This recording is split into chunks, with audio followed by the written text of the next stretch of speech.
Ladies and gentlemen, welcome to the Bullpen.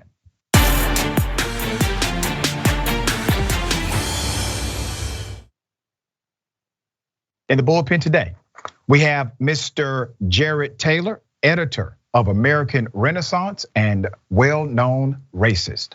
Sir, good day, welcome to the show. I wish you would not call me a racist, but okay. Can I read one of your comments? Read as many as you like. All right, so one of your comments, you said, Africa is in our midst. Lessons from Katrina, the barbaric behavior of the city's black population after the hurricane revealed a key truth. Blacks and whites are different.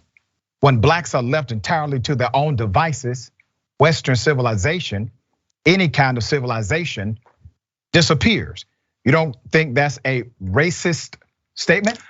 That is an observation of what happened in Katrina, and I think it applies equally to those circumstances in which blacks, in fact, are left entirely to their own devices.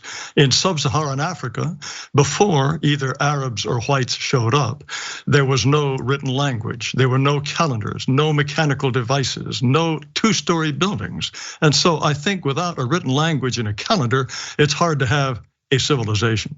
You know, it's really interesting. Who built the pyramids, sir?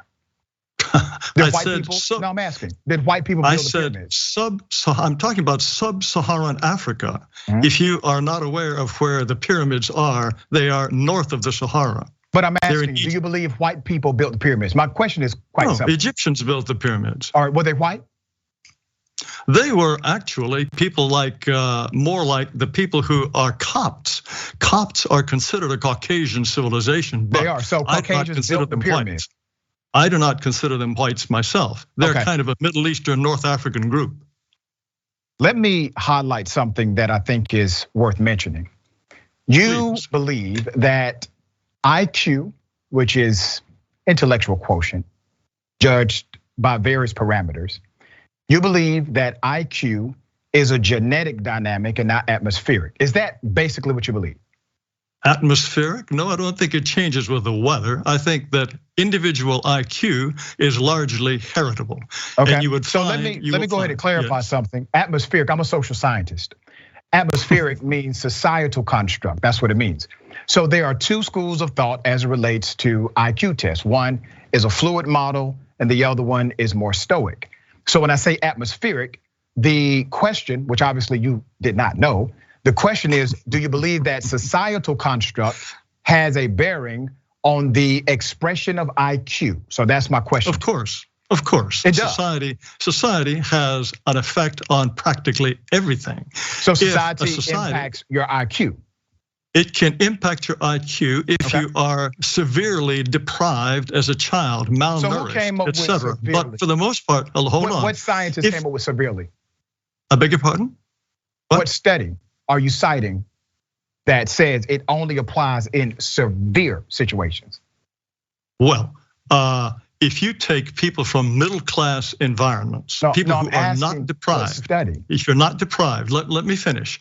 If you take, for example, identical twins who are separated at birth and given up for adoption and reared in totally different households, you will find that their adolescent and adult IQs are almost identical. It's almost like two persons taking the test back to back. So there is an effect of environment, and the environment can have an effect, especially on younger children. But by the time people reach adolescence, they have more or less established their intellectual environment, and their IQ will be very close to what one would predict from a genetic point of view. But environment is not zero. No one who is seriously a student of any of these things would say the environment has no effect. You know, it's interesting because I teach my college students that people in the construct of societal norms, we are made up of 3 E's: experiences, exposures, and environments. And those 3 E's really shape who we are. Now remember, the IQ test itself, I actually question the legitimacy of any IQ exam. And IQ test, of course I do, right? Because IQ tests question the validity of other IQ tests. You right now have about 18 different operational IQ tests that are giving out by psychologists. These psychologists question the validity of the 17 other IQ tests that are established. So even inside of the established industry, there are multiple ways to determine intellectual quotient. The issue is it does not determine factors that actually carry you through life, such as creativity and your emotional quotient. These tests. And in your case, your 3 E's completely ignore genetics. So you think genetics have no impact whatsoever on someone's intelligence, personality, willingness to defer gratification, any of those things? You think it has no effect? Is that really your position, Dr. Richey? Well, let me give you the full answer. What I believe is that we're all different.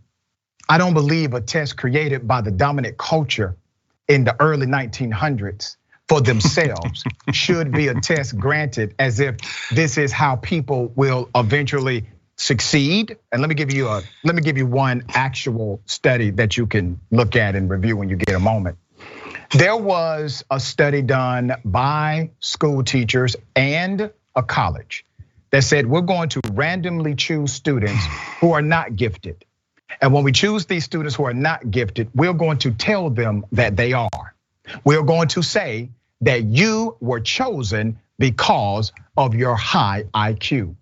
Out of that, 82% of those students demonstrated higher achievement, and 22% of those students demonstrated an IQ increase of over 20 points, proving that environment can overcome whatever they thought was happening with them genetically. And all of these tests have proven over and over again that IQ has very little bearing.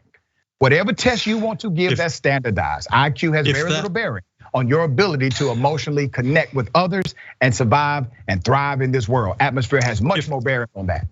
If it were so easy, why isn't it done every day in every school in America? If it were that easy, and now, clearly it is not. Easy, now hold on. Let me reply to your points. Do you really think IQs given today are the same ones that were given in the early 20th century? No, wrong. Furthermore, you said they were developed by the dominant culture. You said they were developed by the dominant culture. If whites were developing a test to hold everyone else down, why is it that East Asians outscore whites on IQ tests consistently? You know, it's really interesting you bring that up. So the top 5 countries, I'm going to respond to a certain way I choose to. The top 5 countries, as far as IQ examinations are concerned, are actually Asian nations. That's correct. It's ironic that typically white supremacists like yourself, you don't bring that up. But the test itself. Well, hold on, wait a minute. I'm finishing. Yeah, I know, sir. You're probably shocked at this information I'm about to drop to you.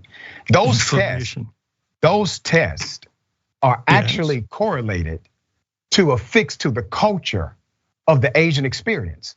They're not given the same test based on the norming of the scale of the test. Did you realize that or not? They are given exactly the same Ravens progressive matrices. That is not, sir, that is not true. Asian Americans, Asians in the United States are given exactly the same tests as white people. Sir, and they score higher than whites. Okay, let me respond to that. I'm talking about the top 5 countries based on IQ exams or IQ tests given inside of those countries by their psychologists. They are given to that community by that culture. My overall point to you, my overall message to you, and I gotta be quick because they're giving me the wrap up sign. The overall point is, you believe that IQ is the determining factor in the person's ability to succeed. However, IQ, of course not. So it's not. Of course not. There are many things. Why do you care? Why do you care so much about IQ then? Why do you have these quotes about black people not being smart? I care about many things: determination, agreeableness, the ability to defer gratification. All of these things matter. But to insist that the only reason why blacks and Hispanics do not do as well as whites in the United States is because of racism, to exclude any differences in abilities. Now hold on, let me finish. And to exclude any differences is completely and utterly unfair. Hold on. First of all, you're on my show, sir. Okay, I did not make that comment, nor did I say that statement. The reality is there are a multiplicity of factors. Racism is a part of it. Would you not agree? Racism now in the United States plays a very small role in racial differences in achievement. Okay, let's do this. I'm giving a wrap up sign, but I challenge you to a full 30-minute debate about this live. You ready for it? You ready for it? We'll do it anytime you like, sir. Right. What's your IQ, sir? My IQ, I do not know. What's yours? Higher than yours. Have a good day. How do you know? All right. How do you know? Higher than yours, sir.